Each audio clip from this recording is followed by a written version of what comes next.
Moving on to gold, we can see on the 4-hour time frame that we've had that break of structure in towards the downside, swing low and our swing high. Now for me, I was originally looking for this high to get taken, but as we said last week, we didn't see that, and now we are starting to see this internal trend push us in towards the downside.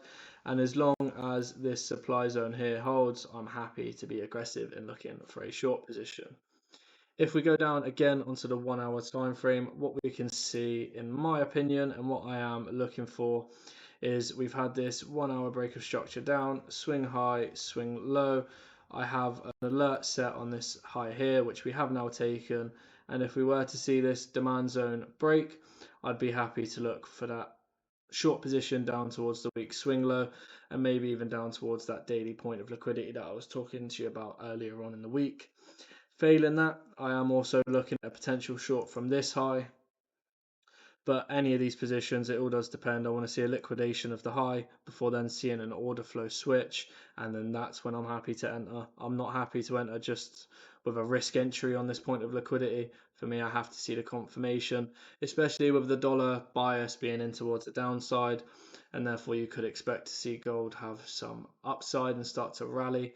I don't exactly like the level that gold is at, and I do think in the medium to long term, I do see some upside coming from gold, but there's a lot of geopolitical tensions at the moment, which is putting a lot of pressure on gold, and I would prefer to see some clear structure start to form, and for longs I'd want to see a clear break and close above this high.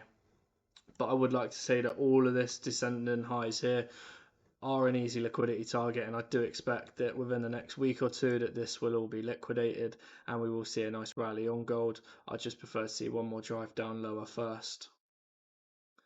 Now moving on, and finally to Bitcoin, we can see on the daily time frame that we've had that break of structure. This is our swing range that we're trading within. Now from a market structure and a liquidity standpoint, it makes sense to see a liquidation of one of these highs before then looking for that next downside move.